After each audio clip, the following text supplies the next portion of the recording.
Pwede ba yung bayad after na lang? Hindi kita dadayan dahil dyan naman tayo sa Sabi, ika nga nila, kapag ang isang tao ay patuloy na gumagawa ng modus at hindi pa hinuhuli, ay patuloy ring mas maraming mabibiktima dahil tila ginagawa niya na itong trabaho. Kaya naman panoorin mo ang video na ito kung papaano na isa katuparan ng lalaking ito ang kanyang modus sa magkakaibang biktima.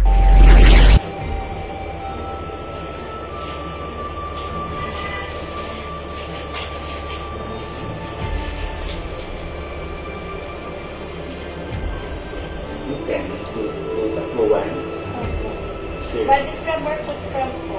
Body scrub.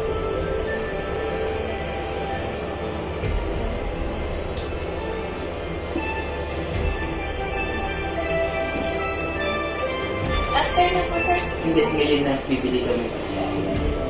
Ay, babalik po kayo?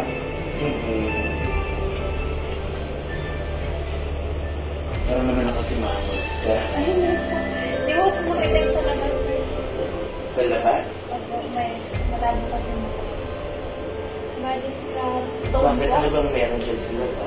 Tinitingnan ko lang po kung hindi pa po tumalit mo. Kasi magpa-park kami. Body scrub. Saka alin po yung kayo na? Dalawa, same lang din. Hot stone po.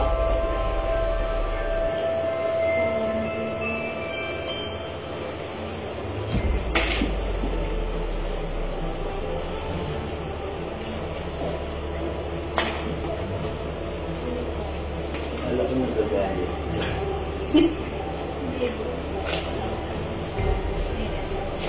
Mag-start na po, sir. Hindi, bibili mo na kami.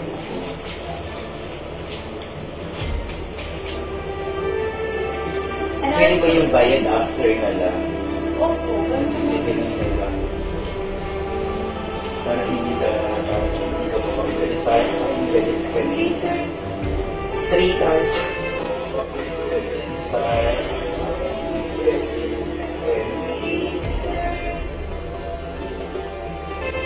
Ay, ano ba yun? Kasi ayun yung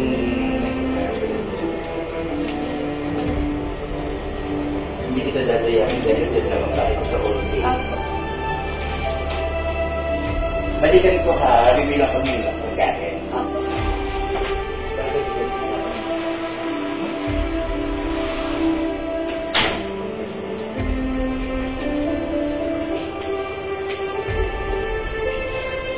Makikita sa video na napakabilis ng kamay sa pagpalit ng pera at tila bihasang-bihasa sa kanyang mga galawan. Kaya naman panoorin mo ang sunod na video na ito kung papaano rin niya na ito ginawa sa ibang biktima.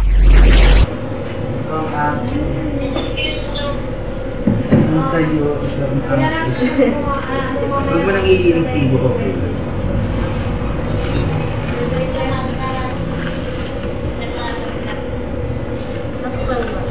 Ano kaya? Wala ka dito. Ah, wala ka naman birthday. Puro 1,000 na din. Ako 50 po. Puro 1,000. Ito na lang. Alam ko na dami. 1,000 din ba? 1,000 po din dito. Wala po kami mundo. Anong 1,000? 1,000 birthday. Oo, nagsabi niya. 65 na. 165, di ba? Ano po? Nagulang ka. Papalit ko lang akong dalawang flight. Ating right. Ay, wala na din po eh. Ayan, ang 5 at saka. Sige, sukulaan mo na lang ako. Akin na yung 15. Hindi ako mandulugas, huwag kang mag-alala. Hindi kita dadayain siya. Sukulaan mo na lang ako. Wala pa po kayo binigay. Balikan ko to, ha? Oo, nga hindi, babalikan ko to. Hindi ako mandulugas sa ako, huwag kang mag-alala.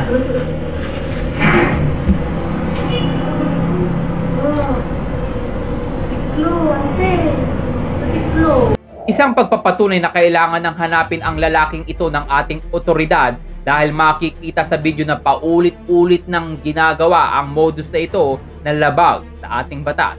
Kaya naman i-share mo na ang video na ito para maging aware ang ating mga pamilya at mga kaibigan. Ikaw bilang isang Pilipino, sa tingin mo ano ang dapat gawin ng otoridad sa lalaking ito? Kailangan na ba siyang hanapin Well, i-comment mo na ang iyong reaksyon sa video sa baba.